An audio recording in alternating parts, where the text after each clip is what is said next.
This game recap is brought to you by Manscaped's Foot Duster Foot Deodorant. Say goodbye to stinky foot funk with this essential deodorant spray. Head over to manscaped.com and use the promo code SACCITY for 20% off and free worldwide shipping.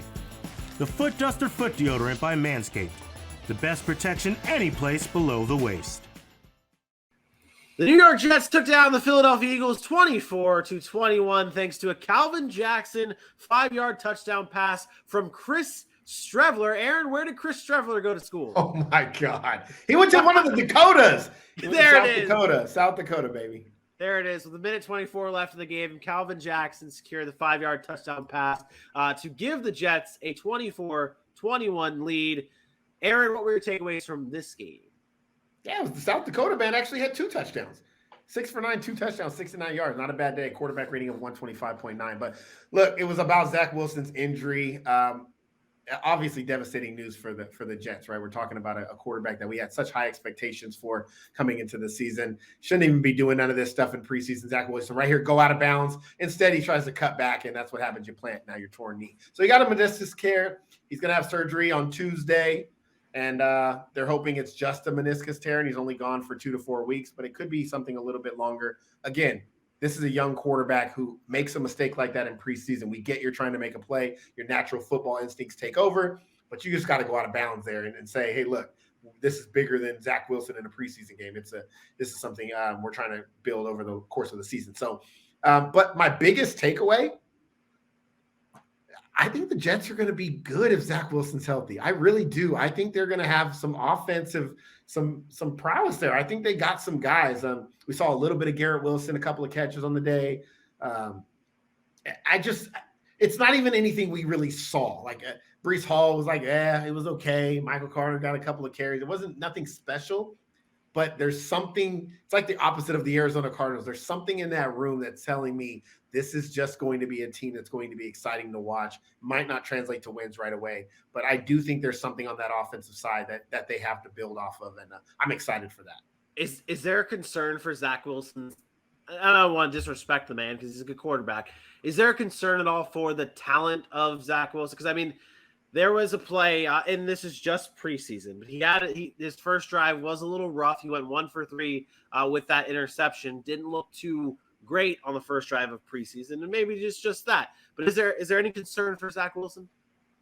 Not for me. I think what it is sometimes he is still a young player. I think sometimes he just gets ahead of himself because all you really hear about Zach Wilson, besides the fact that he's got it with the moms, is that he is a very, very talented guy. You are always hearing about how great of a thrower of the football he is. You're always hearing about the talent of his arm and the strength of his arm. And when you're just hearing that over and over again, but yet you have a season like you did last year, and now you're talking about all the weapons around you and what's supposed to happen this year, I think that's part of the reason he started tuning everything out is so he can really get that focus back on the game of football. So I think that's where you see some of those plays. He just kind of gets ahead of himself and wants to show that talent that everybody's talking about. But as time goes on and he learns more and more, I don't think you'll have to worry about that. He is a very, very talented football player. Yeah. I do want to bring up, and this is, again, I don't like comparing people.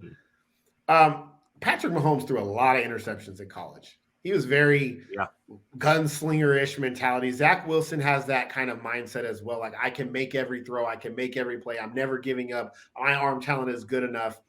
And the reason Patrick Mahomes is able to scale that back in the NFL and be smart about that arm talent is because he got put with Andy Reid. And Andy Reid was able to hone in on what Patrick Mahomes excels at and then keep him from making the mistakes when it mattered most. And we saw a little bit of that rear its ugly head last year. And Andy Reid had to pull him back and say, take what's given to you and then be special on certain plays.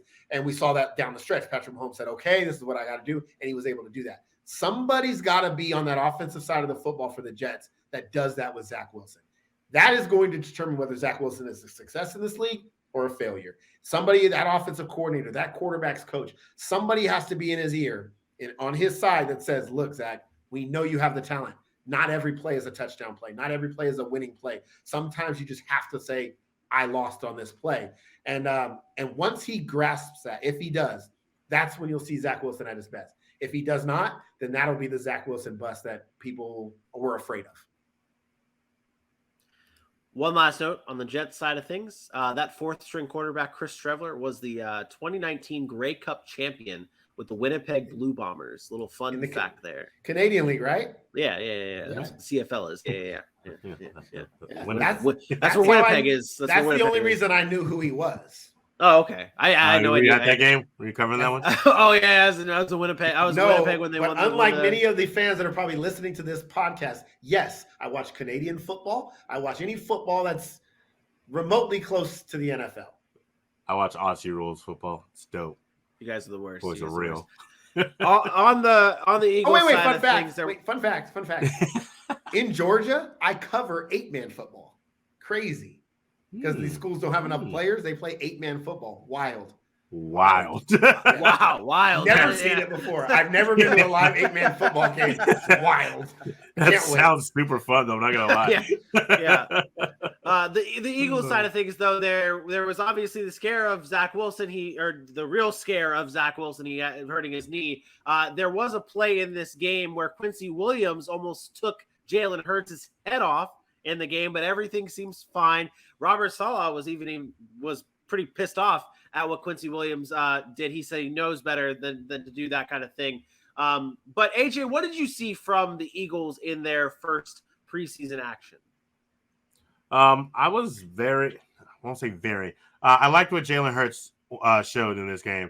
6 for 6, 80 yards through the touchdown to Dallas Goedert, somebody that we've been looking at to see if he's going to get back to the guy we thought was capable of supplanting Zach Ertz, which he has done a decent job of when he wasn't injured, of course. And then the poise of Jalen Hurts. Yes, he still wants to run, but there were a couple plays where he decided that wasn't the best course of action. He trusted the play within him and made the right play. Got off the field when he needed to after, almost dying. But I like what Jalen Hurts did this game for the series he was in.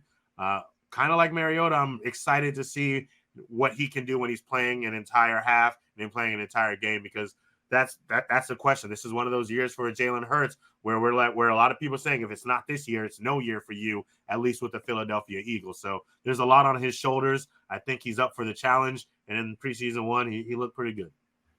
Yeah, I really liked what I saw from the defense too for the Eagles, especially out of the two big Georgia rookies in Jordan Davis and Nakobe Dean, making one specific play in particular where Jordan Davis just absolutely bulldozed the center over, and then Nakobe Dean slid in for the tackle for a loss. We talked about Nakobe Dean in our offseason or our training camp previews where he wasn't really talked about that much. We didn't know if it was a good or bad thing. We were a little bit concerned about his development early on. This preseason game gave us a little taste of what Nakobe Dean and Jordan Davis are capable of, and those two guys can be very, very dangerous. Yeah, you want me to say something about him? I'm not. I wasn't reaching. No. I know what you're doing. I know what you're doing. I didn't have a whole lot on. I didn't have a whole lot on the Eagles. Jalen Hurts looked good. No Sauce Gardner.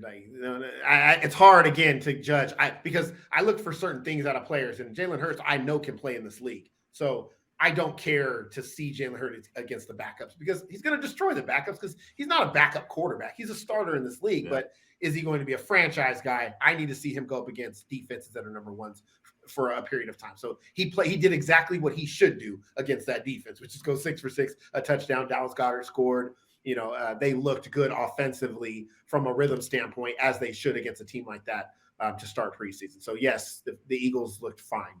I look forward to seeing him play a little bit longer, making sure his accuracy's there. But the Eagles quarterbacks went 23 of 35, 223 and 2 touchdowns. So they torched the Jets secondary last night or a couple of days ago. And so it was good. It was good to see. Not good, Bob. Not good. Not good for the Jets secondary to get torched like they in preseason or regular season. But the Eagles travel to Cleveland next to play the Browns on August 21st. And the Jets take on the Atlanta Falcons as they come into town to play them for their second preseason matchup on August 22nd.